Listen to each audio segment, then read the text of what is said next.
On se retrouve aujourd'hui au sein du collectif Assez le Feu, qui est un collectif qui s'est créé au lendemain des révoltes socio-urbaines de 2005. Et l'idée aujourd'hui, c'est d'aller à la rencontre de l'une des militantes de ce collectif, à savoir Madame Zulira Giroudi, qui milite au sein de ce collectif depuis une dizaine d'années, pour essayer d'en savoir un peu plus sur son engagement et sa motivation de tous les jours.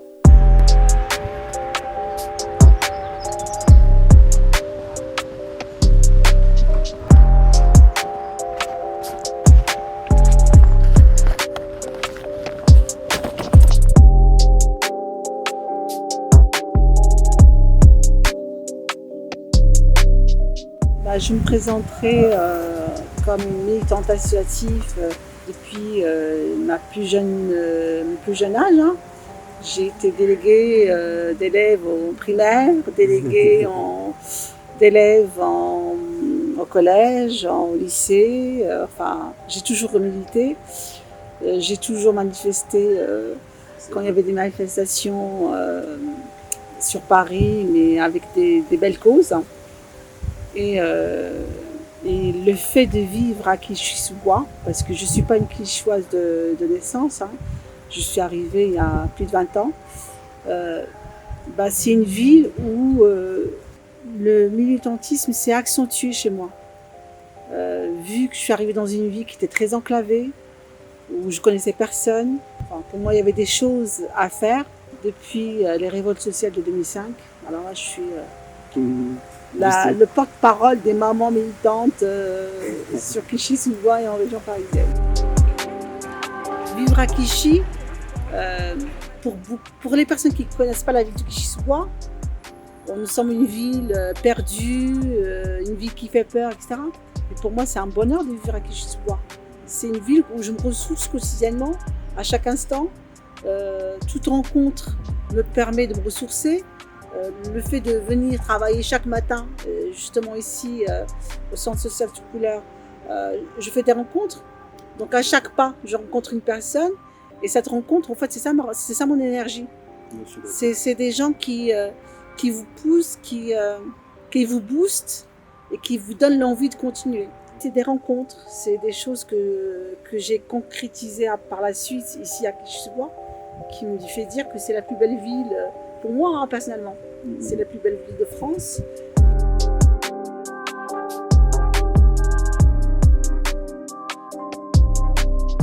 Quelque chose sur lequel je voudrais revenir, ça a été un peu les distributions alimentaires qui ont été organisées par le collectif Assez le Feu tout au long de l'année.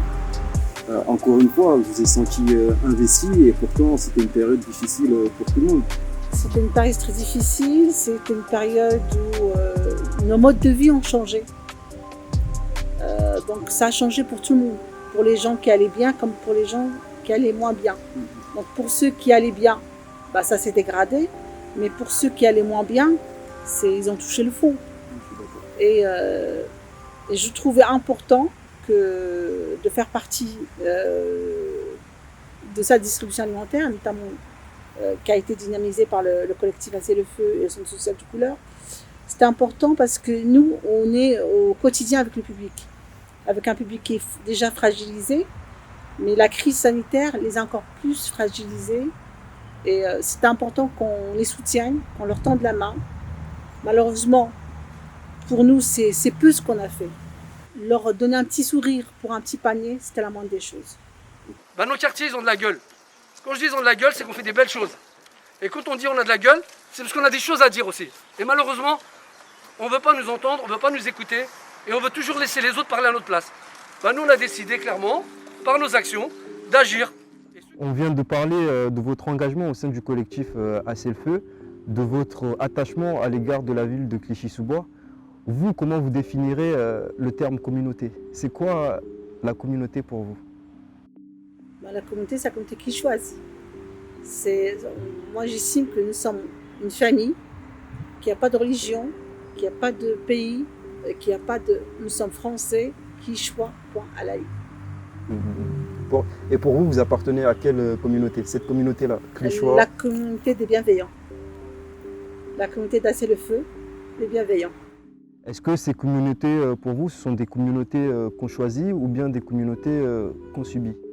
C'est une équation avec des inconnus. En fait, c'est les deux pour moi. Parce qu'on subit le fait d'être... automatiquement, on est influencé par certaines choses. Mais on choisit aussi. Moi, c'est moi qui ai choisi de venir travailler ici. C'est moi qui ai voulu. Personne ne m'a forcé pour me dire, Madame Giraudy, vous allez travailler à tel endroit ou vous allez me quitter à tel endroit. Il y a des choses qu'on subit aussi. On subit par exemple la discrimination. J'avais la fibre. J'ai toujours soif. J'ai toujours envie de militer. Je pense que je l'aurai jusqu'à la fin de mes jours.